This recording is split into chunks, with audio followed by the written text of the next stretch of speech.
Hello everyone, welcome to back timeline বাংলায়, যেখানে আমি আজকে এক্সপ্লেন করতে চলেছি একটি সেরা কানাডা সিনেমা কান্তারা চ্যাপ্টার 1 মানে কান্তারা সেকেন্ড পার্ট। আর হ্যাঁ, তোমরা যদি কান্তারা পার্ট 1 দেখে না থাকো কোনো ব্যাপার নয়।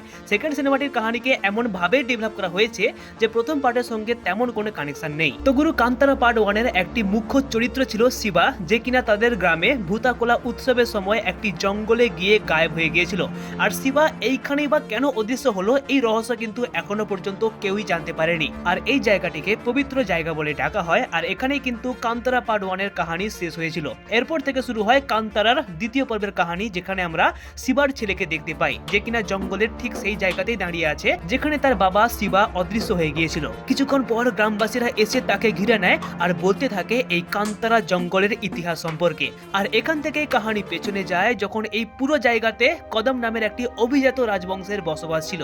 আর এখানেই আমরা জানতে পারি যে শিবার পূর্বপুরুষেরা নাকি এই জঙ্গলেই বসবাস করত। আর জঙ্গলটির নামই হচ্ছে কান্তারা। আর এই জঙ্গলটি কোনো সাধারণ জঙ্গল নয়, কারণ জঙ্গলটিকে ঘিরে রয়েছে দৈবিক শক্তির কিছু রহস্য। তো একদিন একটি বাচ্চা মেয়ে জঙ্গলের মধ্যে একটি পাথর খুঁজে পায়, আর এই পাথরটিকেই গ্রামবাসীরা তাদের ভগবান প্রাঞ্জলি দেব হিসেবে পুজো করতে থাকে। কিন্তু ঠিক সেই সময়ে রাজবংশের ভাংড়া নামের একজন রাজা এসে কয়েকজন গ্রামবাসীকে তীর ধনুক দিয়ে হত্যা করে।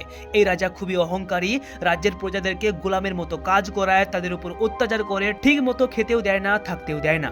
এরপর সেই রাজার নজর পড়ে কান্তারা জঙ্গলের ওপর। এই জঙ্গলের কিন্তু খুব একটা বিশেষ গুরুত্বপূর্ণ ব্যাপার রয়েছে, যে এই জঙ্গলে প্রচন্ড পরিমাণে মশলাপাতি উৎপন্ন হয়। দারুচিনি, এলাচ, লবঙ্গ, গোলমরিচ থেকে শুরু করে যত ধরনের মশলাপাতি রয়েছে না, সমস্ত কিন্তু এই জঙ্গলে উৎপন্ন হয়। আর এখান থেকেই দেশ বিদেশে মালগুলিকে বাণিজ্য করতে নিয়ে যাওয়া হয়। এরপর রাজা ভাংড়া এই জঙ্গলটিকে দখল করার জন্য এক এক করে সমস্ত গ্রামবাসীদেরকে হত্যা করে, আর কয়েকজন গ্রামবাসীদেরকে নিজের রাজ্যে ধরে নিয়ে আসে গোলাম করার জন্য। তো একদিন রাজা দেখতে পায় যে কান্তারা জঙ্গলের ধারে বসে ভৈরব নামের একজন বুড়ো ব্যক্তি মাছ ধরছে। রাজা এতটাই খারাপ যে ওই বুড়ো মানুষটিকেও মেরে ফেলার প্ল্যান করে। তাই যখন প্রজাগুলো তাকে টেনে হিচড়ে নিয়ে আসছিল, ঠিক তখনই সেই ভৈরবের পকেট থেকে কিছু আনাজ, কিছু মশলা ছিঁড়ে বেরিয়ে আসে। আর এই মশলা দেখে রাজা পুরো অবাক, কারণ এই মশলাগুলোই কিছু মানুষেরা রাজবংশের এলাকায় বাণিজ্য করতে নিয়ে যায়। কিন্তু রাজা সত্যি জানে না যে এই মশলাগুলো এই কান্তারা জঙ্গলেই পাওয়া যেত। রাজা তখনই ভৈরবকে সঙ্গে নিয়ে কান্তারার জঙ্গলের ভেতরে যায়। আর জঙ্গলের ভেতরে থাকা রাশি রাশি মশলার ভান্ডার দেখে রাজার তো পুরো চক্ষু চড়ক গাছ। তাই রাজা টাইম নষ্ট না করে পরের দিনই ভাংড়া রাজা অহংকারী তার 5 বছরের ছোট্ট ছেলে রাজশেখর আর কয়েকজন সৈনিক নিয়ে আবারও কান্তারা জঙ্গলের ভেতরে আসে। কিন্তু রাজা প্রথমেই সব থেকে বড় ভুল করে বসে, যে এই জঙ্গলের ভেতরে থাকা মস্ত বড় একটি গাছকে, যেটিকে কান্তারার গ্রামবাসীরা ভগবান হিসেবে পুজো করত, সেই দৈবিক গাছটিকে জ্বালিয়ে দেয়। যার ফলে কান্তারা জঙ্গলটিকে যেই ভগবান রক্ষা করত, সেই প্রাঞ্জলি দেব জেগে যায় আর একজন করে রাজার সমস্ত সৈনিকদেরকে মেরে ফেলতে থাকে। আর কিছুক্ষণ পরই সেই অহংকারী ভাংড়া রাজারও এইখানে মৃত্যু হয়। কোনো ব্যক্তি যার মধ্যে লোভ লালসা রয়েছে, তারা যদি একবার এই কান্তারা জঙ্গলে পা রাখে, তাদের সঙ্গে কিন্তু এমনটাই হয়। তো যাই হোক, রাজার ছেলে রাজশেখর কোনো রকম বেঁচে যায় আর নদীর জলে ভাসতে ভাসতে কাড়পা নামের এক আদিবাসী এলাকায় চলে আসে। কাড়পা আদিবাসী হচ্ছে এমন একটা সম্প্রীতির লোক যারা কিনা কালো জাদু, তন্ত্র মন্ত্র সাধনায় বিশ্বাস করে আর কান্তারা জঙ্গলের ক্ষতি চায়। এই কাড়পা আদিবাসীরা তাদের কালো জাদুর ছলে অনেকবারই কান্তারার ভগবান প্রাঞ্জলি দেবীকে বশে আনার চেষ্টা করেছিল, কিন্তু কোনোবারই তারা সফল হয়নি। তো যাই হোক, এখানে কাড়পা আদিবাসীরা রাজশেখরকে রাজবংশে আবারও ফিরিয়ে দেয়। এরপর রাজশেখরের যখন বয়স বাড়ে, তখন সে তার বাবার রাজ সিংহাসনে বসে রাজ্য চালাতে থাকে। কিন্তু কোথাও না কোথাও তার মনে কান্তারা নিয়ে কিন্তু একটা ভয় রয়ে গিয়েছিল, যে ওই জঙ্গলে কিছু একটা ব্যাপার তো রয়েছে। তাই আর যাইবা হয়ে যাক, সে কখনোই ওই জঙ্গলের ধারে কাছে যেত না। আর যেহেতু কাড়পা আদিবাসীরা তাকে ছোটবেলায় বাঁচিয়েছিল, তাই তাদেরকে সে খুবই সম্মান করে। তো কিছু বছর পর রাজশেখরের একটি ছেলে আর একটি মেয়ে হয়। ছেলেটির নাম রাখা হয় কুলশেখর আর মেয়েটির নাম রাখা হয় কনকাবতী। কিন্তু এইখানে একটা সমস্যা হয়ে যায়। রাজার ছেলে কুলশেখর একদম সুস্থ, কিন্তু মেয়েটি নরমাল ছিল না। কনকাবতীর অবস্থা এমনই ছিল যে এই মেয়েটি ঠিক মতো বুঝতে পারতো না, কথা বলতেও পারতো না। তাই রাজশেখর আবারও সেই কাড়পা আদিবাসীর সাহায্য নেয়। আর কাড়পা আদিবাসীরা তাদের আবারও কালো জাদুর মাধ্যমে কনকাবতীকে একদম ঠিক করে দেয়। আর এইদিকে কান্তারা জঙ্গলের মধ্যে কয়েকজন লোক একটি কুয়োর ভেতরে ছোট্ট বাচ্চাকে খুঁজে পায়, যে বাচ্চাটির চারিদিকে একটি বাঘ ঘুরে বেড়াচ্ছিল। তো যাই হোক, কান্তারা বাসীরা এই বাচ্চাটিকে অ্যাডপ্ট করে নিজের কাছে রেখে দেয় আর বাচ্চাটির নাম রাখা হয় বেরমে। কয়েকটা বছর কেটে যায়। এইদিকে রাজবংশে রাজশেখরের ছেলে কুলশেখর যখন বড় হয় তাকে রাজ সিংহাসনের দায়িত্ব দেওয়া হয়, কিন্তু কুলশেখর তার একদম বাবার বিপরীত। সে সবসময় মেয়ে, নেশা, বাইজি নাচ এইসব নিয়েই ব্যস্ত থাকতো। রাজ্য চালানো, ব্যবসা বাণিজ্য এইসব কিন্তু তার দ্বারা হয় না। রাজশেখর তার ছেলেকে অনেকবারই বারণ করেছিল যে আর যাই হয়ে যাক ওই কান্তারা জঙ্গলের ধারে কাছে যেতে না, কারণ ওই জঙ্গলের মধ্যেই তার দাদু মানে সেই অহংকারী ভাংড়া রাজা মারা গিয়েছিল। কিন্তু রাজশেখর তার বাবার কোনো কথা না শুনে কয়েকজন রাজ সৈনিককে সঙ্গে নিয়ে কান্তারার জঙ্গলের ভেতরে যায় শিকার করতে। প্রথমে সবকিছুই ঠিকঠাক চলছিল, কিন্তু যখনই তারা আস্তে আস্তে জঙ্গলের গভীরে প্রবেশ করতে থাকে কান্তারার দৈবিক শক্তি জেগে যায় আর এক এক করে সমস্ত রাজ সৈনিককে মারতে থাকে। কারণ ওই যে আমি আগেই বলেছিলাম যে যেই ব্যক্তির মনে লোভ, লালসা, ঘৃণা, অহংকার এইসব থাকে আর ওই টাইপের ব্যক্তি যখনই কান্তারায় প্রবেশ করে তখনই কিন্তু দৈবিক শক্তি জেগে গিয়ে নিজের জঙ্গলকে রক্ষা করার চেষ্টা করতে থাকে। আর এখানেই আমরা প্রথমবার বেরমেকে দেখতে পাই, যার চরিত্রে অভিনয় করেছে আমাদের ঋষভ শেট্টি ভাই। দুর্দান্ত অ্যাক্টিং ভাই, কোনো কথা হবে না। তো যাই হোক, এখানে রাজ সৈনিকদের সঙ্গে কান্তারা গ্রামবাসীদের একটি সুন্দর ফাইট সিকোয়েন্স হয়, যেটা কিন্তু সত্যি খুবই সুন্দর। একদম একটানা 2 মিনিট 3 মিনিটের আশপাশ একটা অ্যাকশন সিকোয়েন্স হয়েছিল। কিন্তু কান্তারাবাসীরা এখানে একজন রাজ সৈনিককে ধরে ফেলে যার নাম চেন্না।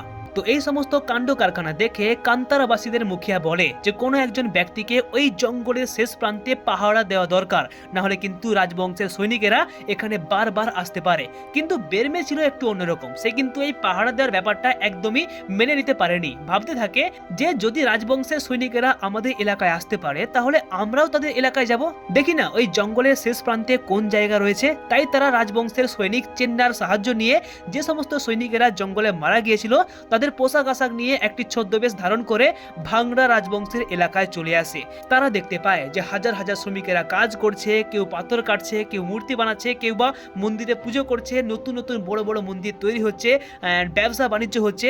এত বড় মন্দির, এত খাওয়া দাওয়া, এত বড় ব্যবসা বাণিজ্য, তাদের পোশাক আশাক এইসব দেখে কিন্তু বেরমে আর তার সাথীরা পুরো স্তম্ভিত হয়ে যায়। প্রথমে সবকিছুই ঠিকঠাক চলছিল, কিন্তু হঠাৎ করে কিছুক্ষণ পর হাজার হাজার মৌমাছি পুরো এলাকায় ছেয়ে যায়। আর ঠিক সেই সময় রাজবংশের রাজকুমারী কনকাবতীও চলে আসে। রাজকুমারীকে বাঁচানোর জন্য বেরমে একটি চাদর নিয়ে চাদরের ভেতরে রাজকুমারীকে ঢেকে ফেলে। রাজকুমারী ভাবে যে বেরমে হয়তো সত্যি তাদেরই রাজ সৈনিক, কিন্তু যাই হোক বেরমে কিন্তু রাজকুমারীকে দেখে ভাই পুরো ফুল টু ইমপ্রেস হয়ে যায়। এরপর বেরমের সাথীরা দেখতে পায় যে এখানে কান্তারা জঙ্গলের মশলাপাতিগুলোকে বেশি দামে বিক্রি করা হচ্ছে। তারা বুঝতে পেরে যায় যে এই মশলাগুলো তাদের জঙ্গল থেকে নিয়ে আসা হয়েছে, তাই তারা মশলাগুলোকে নেওয়ার জন্য দৌড়তে থাকে। আর এই দেখে রাজবংশের সৈনিকেরা বুঝে যায় যে এই লোকগুলো আসলে তাদের ছদ্মবেশে থাকা একজন ছদ্মবেশী। তাদেরকে ধরে নিয়ে গিয়ে জেলখানায় বন্দি বানিয়ে রাখা হয়। এরপর রাজকুমার কুলশেখর তাদেরকে বেধড়ক মারতে থাকে, কিন্তু বেরমে তার যেন কোনো ব্যাপারই নয়। সে বলে যে তারা সবাই কান্তারার জঙ্গল থেকে এসছে। আর এই শুনে সেখানে সমস্ত সৈনিকেরা একদম ভয় পেয়ে যায়। কিছুক্ষণ পর রাজশেখর আসে আর তাদেরকে মারতে মানা করে, কারণ রাজশেখরের মধ্যেও কিন্তু কান্তারার ভয় রয়ে গিয়েছে। যাই হোক, রাজা রাজশেখর এখানে আদেশ দেয় যে আপাতত এই লোকগুলোকে এখানে বন্দি বানিয়ে রাখা হোক, কিছুদিন পর তাদের কম টাকায় বিক্রি করে দেওয়া হবে। তো গুরু, এই টাকার বদলে মানুষকে বিক্রি করে দেওয়ার ব্যাপারটা কিন্তু ইতিহাসের যুগে প্রায় চলতো। তো যাই হোক, এরপর একজন রাজবংশের লোক সেই বন্দি থাকা লোকগুলোকে মারতে যায়। মানে সে একটু মজা করতে চাচ্ছিল, কিন্তু যখনই সে জানতে পারে যে লোকগুলো আসলে কান্তারা থেকে এসছে তার ভয়ে হাত পা কাঁপতে থাকে। এরপর বেরমে তাকে কয়েকটা গাঁজা টাইপের পাতা দেয় আর বলে যে এইটিকে আগুন লাগিয়ে টানতে। আর লোকগুলো যখন সত্যি তাকে আগুন লাগিয়ে ধূম্রপান করে টানতে থাকে তারা এতটাই উন্মাদ হয়ে যায় যে তাদের আর কোনো হুঁশ থাকে না। এই সুযোগে বেরমে লোকটির কাছ থেকে চাবি নিয়ে তার সাথীদের সঙ্গে কিন্তু জেল থেকে পালিয়ে যায়। এরপর বেরমে তার গ্রামে ফিরে এসে সবাইকে জানায় যে রাজবংশের বন্দরঘাটে কান্তারার মশলাকে নিয়ে গিয়ে বেশি টাকায় বাণিজ্য করা হচ্ছে। আর আমরা যদি কোনো রকম নিজেরাই মশলা নিয়ে বাণিজ্য করতে পারি তাহলে কিন্তু আমরা প্রচুর পরিমাণে অর্থ উপার্জন করতে পারবো। আর যেমনটাই প্ল্যানিং তেমনটাই কাজ। সমস্ত গ্রামবাসীরা মিলে নতুন করে চাষাবাদ শুরু করে প্রচুর পরিমাণে মশলা উৎপন্ন করে।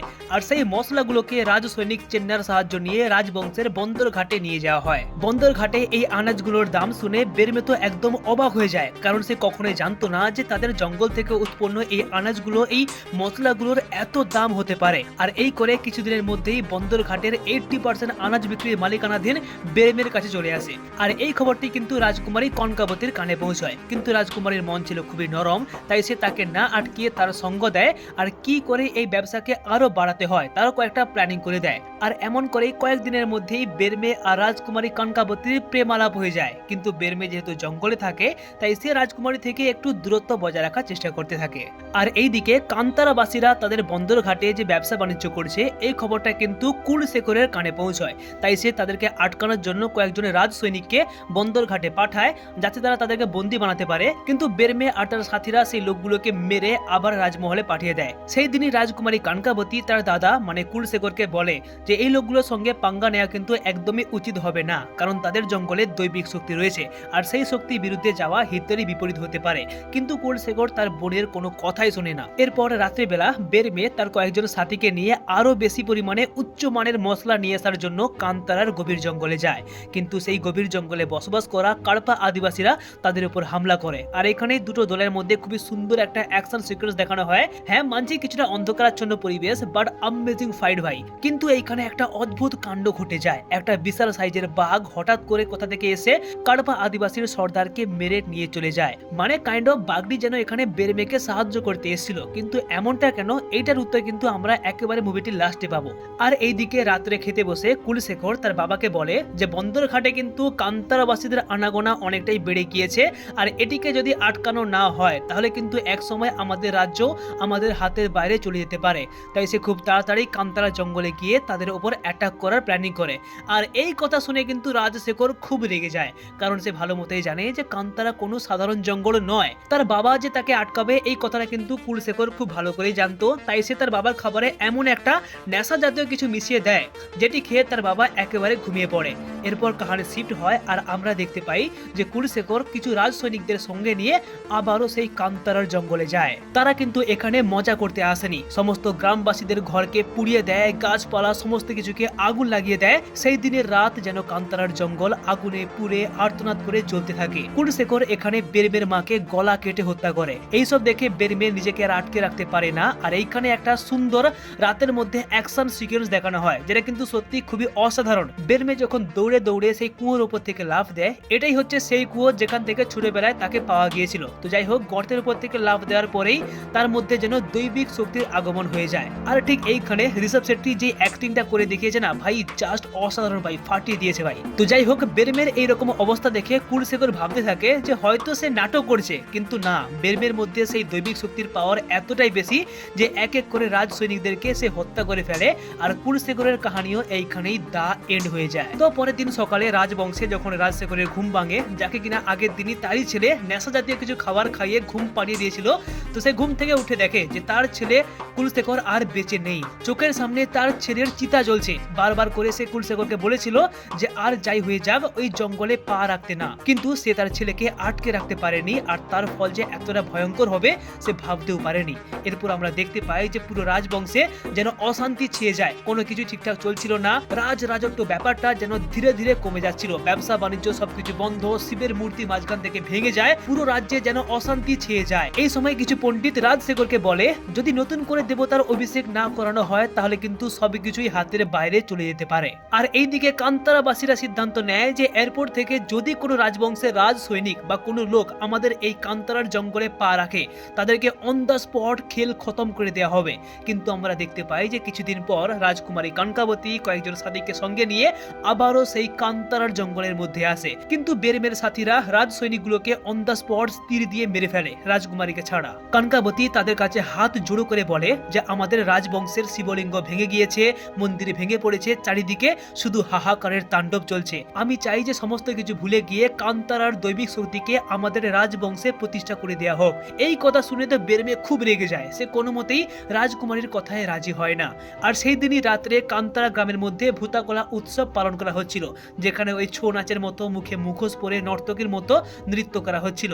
এইখানে কান্তারা জঙ্গলের রক্ষাকর্তা প্রাঞ্জলি দেব একটি লোককে ভর করে বলে সবাই আমার সন্তান, সবাইকে রক্ষা করা আমার কর্তব্য, আমি রাজবংশ থেকেও এই কান্তারার জঙ্গলকে রক্ষা করতে পারবো। রাজকুমারী কনকাবতীর কথা অনুযায়ী আমাকে তাদের রাজবংশে প্রতিষ্ঠা করে দেওয়া হোক। প্রাঞ্জলি দেবের এই কথা শুনে গ্রামের সমস্ত মানুষেরা রাজি হয়ে যায়। আর পরের দিন সকালে বেরমে প্রাঞ্জলি দেবের সেই পাথরের মূর্তিকে মাথায় করে কান্তারার জঙ্গল থেকে রাজ রাজবংশে নিয়ে যায়। এরপর প্রাঞ্জলি দেব আর কান্তারার গ্রামবাসীদেরকে স্বাগত করার জন্য বিশাল আয়োজন করা হয়, নাচ গান খাওয়া দাওয়া হই হুল্লোড়, মানে এক কথায় ভাংড়া রাজ্যে রাজবংশে যেন উৎসবের একটা মাহল শুরু হয়ে গিয়েছিল। এখানে রাজশেখর বেরমেকে বলে যে বন্দরগাঁও যেখানে বাণিজ্য করা হয় সেই জায়গাটির মালিক কিন্তু এখন বেরমের কাছে, তাই বন্দরগাঁওটিকে রাজা তার কাছে আবারও ফিরিয়ে নিতে চায়। কিন্তু বেরমে বলে যে হ্যাঁ দিতে পারি, তবে একটা শর্তে, যে সমস্ত গ্রামবাসীদেরকে এখনো জেলে বন্দি বানিয়ে রাখা হয়েছে তাদেরকে ছেড়ে দেওয়া হোক। বেরমের এই কথায় রাজশেখর এক চান্সে রাজি হয়ে যায়, যেন কোনো ব্যাপারই নয়। তো আবারও উৎসব পালন করা হয়, নাচ গান, চারিদিকে একটা খুশির মহলে ছেয়ে যায়। কিন্তু এই খুশি আর বেশি দিন নয়, কারণ কান্তারা জঙ্গলের মধ্যে যে সকল মানুষেরা বসবাস করে তাদের মধ্যে হঠাৎ করে এমন একটা মহামারী ছড়িয়ে পড়ে যে সেখানে সমস্ত বাচ্চা আর বয়স্ক মানুষেরা এক এক করে মারা যেতে থাকে। বেরমে কি করবে না করবে কোনো কিছুই ভেবে পায় না। তার চোখের সামনে কান্তারার সমস্ত বাচ্চারা মারা যায়। কান্তারাবাসীরা ভাবতে থাকে যে হয়তো তাদের প্রাঞ্জলি দেব তাদের উপর রেগে গিয়েছে। আর সেই দিনই রাত্রে বেরমে একটা স্বপ্ন দেখে যে সেই কাড়পা আদিবাসীরা কালো জাদু তন্ত্রের মাধ্যমে ভাংড়া রাজ্যে তাদের দেবতা প্রাঞ্জলি দেবকে বন্দী বানিয়ে নিয়েছে। আর এইখানেই মুভিটির খুব বড় একটা টুইস্টকে রিভিল করা হয় যে বেরমেকে দিয়ে কান্তারার জঙ্গল থেকে তাদের দেবতাকে বার করে নিয়ে আসা, রাজবংশে অভিষেক করা, আদিবাসীদেরকে দিয়ে তাদের দেবতাকে বন্দী বানানো, এই সমস্ত বড় মাস্টার মাইন্ডের প্ল্যানিং কিন্তু সেই রাজকুমারী কনকাবতী। এইখানে একটু রাজকুমারীর ব্যাক স্টোরি দেখানো হয়, যেটা আমি অলরেডি আগেই বলে দিয়েছিলাম যে ছোটবেলায় তার হাত পা কাজ করছিল না, রাজশেখর তার মেয়েকে নিয়ে কাড়পা আদিবাসীর মাধ্যমে সুস্থ করে নিয়ে এসেছিল। আর তখন থেকে কিন্তু ভাংড়া রাজবংশের সঙ্গে কাড়পা আদিবাসীদের একটা খুব ভালোই কানেকশন ছিল। আর ভাংড়া রাজবংশের রাজাদের প্রথম থেকে কিন্তু লক্ষ্য ছিল কান্তারাবাসীদের সর্বনাশ করে তাদের জঙ্গলকে হাতিয়ে নেওয়া, আর সেখান থেকে যে মাল মশলা পাওয়া যায় সেই আনাজগুলোকে বাণিজ্য করে প্রচুর পরিমাণে অর্থ উপার্জন করা। তারা কখনোই কিন্তু কান্তারার ভালো চাইতো না। আর এই সমস্ত কিছুই কিন্তু রাজকুমারী কনকাবতীর প্ল্যান। এই কথা জানতে পেরে বেরমে তো খুবই রেগে যায়, কারণ এতদিন তার সঙ্গে যা হয়েছে সবই ধোঁকা। এরপর বেরমে সমস্ত কান্তারা গ্রামবাসীদেরকে লড়াই করার জন্য উদ্বুদ্ধ করে যে আমাদের কাছে যা রয়েছে, কুড়ুল কাটারি তীর ধনুক যা রয়েছে তাই দিয়ে আমরা রাজবংশের সঙ্গে লড়াই করব আর আমাদের দেবতাকে আবার জঙ্গলে ফিরিয়ে নিয়ে আসবো। আর যেমন প্ল্যানিং তেমনটাই কাজ। পরের দিন সকালে কান্তারাবাসীরা হাতের কাছে যা ছিল সমস্ত কিছু নিয়ে পৌঁছে যায় রাজবংশের সীমানায়। আর এইখানে দুটো দলের মধ্যেই কিন্তু একটা জবরদস্ত অ্যাকশন সিকোয়েন্স দেখানো হয়, যেটা কিন্তু সত্যি খুবই সুন্দর। এমনটা ফাইট সিকোয়েন্স আমি এর আগে বাহুবলী পার্ট 1 এ দেখেছিলাম। তো যাই হোক, বেরমে কিন্তু এখানে একাই 4-5 জনকে শেষ করে ফেলে। আর এইদিকে রাজকুমারী কনকাবতী তার বাবা রাজশেখরকে সঙ্গে নিয়ে সেই কাড়পা আদিবাসীর কাছে যায় কালো জাদুর মাধ্যমে নিজের শক্তিকে আরো বাড়াতে। কনকাবতী তাদের রাজ সৈনিকদেরকে বলে রেখেছিল যে কান্তারাবাসীদেরকে কোন রকম রাত পর্যন্ত আটকে রাখতে, যাতে তারা ততক্ষণে নিজেদের কালো শক্তিকে আরো বাড়িয়ে নিতে পারে। এরপর রাত হতেই কালো শক্তিতে রূপান্তরিত রাজকুমারী কনকাবতী আর রাজশেখর সেই ব্যাটেল গ্রাউন্ডে চলে আসে। আর এখানে বেরমের সঙ্গে খুব সুন্দর একটা আবারও ফাইট সিকোয়েন্স দেখানো হয়। সত্যি কথা বলতে কি, বেরমের অবস্থা এখানে এতটাই খারাপ হয়ে যায় সে উঠে দাঁড়াতে পারে না, কারণ রাজশেখরের মধ্যে তার বাবা ভাংড়া রাজার আত্মা চলে এসেছিল। এতটাই সে পাওয়ারফুল হয়ে যায় যে বেরমের অবস্থা সত্যি এখানে খুবই খারাপ হয়ে যায়। কিন্তু কিছুক্ষণ পর এখানে ভৈরব নামের সেই বুড়ো এসে বেরমেকে বলে যে তুমি হয়তো ভুলে গিয়েছো তুমি কে, তুমি কোথা থেকে এসছো, তোমাকে এখানে কেনই বা আনা হয়েছে, তোমাকে এখনই সেই কুয়োতে যাওয়া দরকার যেখান থেকে তোমাকে ছোটবেলায় পাওয়া গিয়েছিল। এরপর বেরমে হাতে একটি মশাল নিয়ে কান্তারার জঙ্গলে থাকা সেই পবিত্র কুয়োর ভেতরে যায়। আস্তে আস্তে যেতে যেতে এমন একটি পবিত্র জায়গায় পৌঁছয় যেখান থেকে উপর থেকে জল পড়ছিল, আর তার নিচে রাখা ছিল দেবাদিদেব মহাদেবের ত্রিশূল। আর এই ত্রিশূলটিকে রক্ষা করছিল রাক্ষসের মতো চেহারার একটা অদ্ভুত প্রাণী। বেরমের সঙ্গে প্রথমে সেই বিশাল প্রাণীটার এখানে একটি লড়াই হয়, কিন্তু যখনই বেরমে মহাদেবের ত্রিশূল হাতে নিয়ে দাঁড়িয়ে যায় তার মধ্যে তখন দৈবিক শক্তির আগমন হয়ে যায়।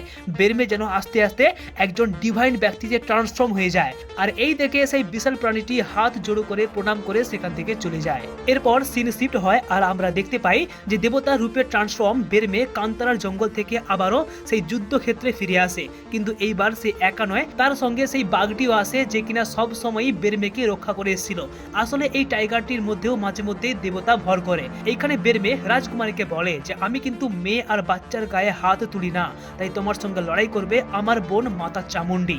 এরপর আমরা দেখতে পাই যে মাতা চামুন্ডি দেবী বেরমের ভেতরে প্রবেশ করে আর বেরমে আস্তে আস্তে চামুন্ডি দেবীর রূপে কনভার্ট হয়ে যায়। এই সব দেখে কনকাবতী খুবই রেগে যায় আর তলোয়ার নিয়ে বেরমেকে মারার চেষ্টা করে, কিন্তু সে জানতো না যে তার সামনে দাঁড়িয়ে থাকা বেরমে কিন্তু কোনো সাধারণ মানুষ নয়। বেরমে রাজকুমারীকে ধরে পায়ের উপর রেখে দিয়ে তার মুন্ডুকে উল্টো দিকে ঘুরিয়ে দেয় আর রাজকুমারী কনকাবতীর কাহিনী এখানেই শেষ হয়ে যায়। এরপর বেরমে রাজশেখর আর সেইখানে দাঁড়িয়ে থাকা সমস্ত কাড়পা আদিবাসী লোকগুলোকে এক এক করে মেরে ফেলে। তো পরের দিন রাত্রে কান্তারা জঙ্গলে আবারও ভূতাকলা উৎসবটি পালন করা হচ্ছিল, যেখানে ওই মুখোশ পরে নৃত্য করা হয়। আর এইখানে বের মেয়ে মাতা চামুন্ডি দেবী রূপে এসে আবারও নৃত্য করতে থাকে আর আস্তে আস্তে কুয়োর মধ্যে গিয়ে অদৃশ্য হয়ে যায়। এইখানে কিন্তু কান্তারার প্রথম পার্টে শিবা ঠিক একইভাবেই গায়েব হয়ে গিয়েছিল। এখান থেকে কান্তারার পরম্পরা কালচার আরো গভীর হয়। আর যখনই কোনো অহংকারী ব্যক্তি লোভ লালসাকে সঙ্গে নিয়ে এই কান্তারার জঙ্গলে পা রাখবে, তার কিন্তু মৃত্যু নিশ্চিত। তো এইখান থেকে কাহিনী আবারও বর্তমানে আসে, যেখান থেকে সিনেমার কাহিনী শুরু হয়েছিল। তো এইবার বাচ্চাটি তার গ্রামবাসীদেরকে বলে যে ঠিক আছে, কিন্তু এই কুয়োকে কেন বন্ধ করা হলো? গ্রামবাসীরা বলে যে এটা নিয়ে কিন্তু আবারও একটা দৈবিক কাহিনী রয়েছে। আর এইখানে কান্তারা চ্যাপ্টার 1 সিনেমাটির কাহিনী দা শেষ। তো গুরু, আশা করছি কাহিনীটি তোমাদের খুবই ভালো লেগেছে। একটি সুন্দর মাইথোলজিক্যাল সাসপেন্স কাহিনী and I literally love this film. আর হ্যাঁ, কান্তারার কিন্তু 3 নম্বর পার্টও আসতে চলেছে, তবে এখন নয়, আরো অনেকটাই দেরি। আর এই ভিডিও তো বাস এখানেই, এন্ড দেখা হচ্ছে আবারও একটি নতুন ভিডিও নিয়ে।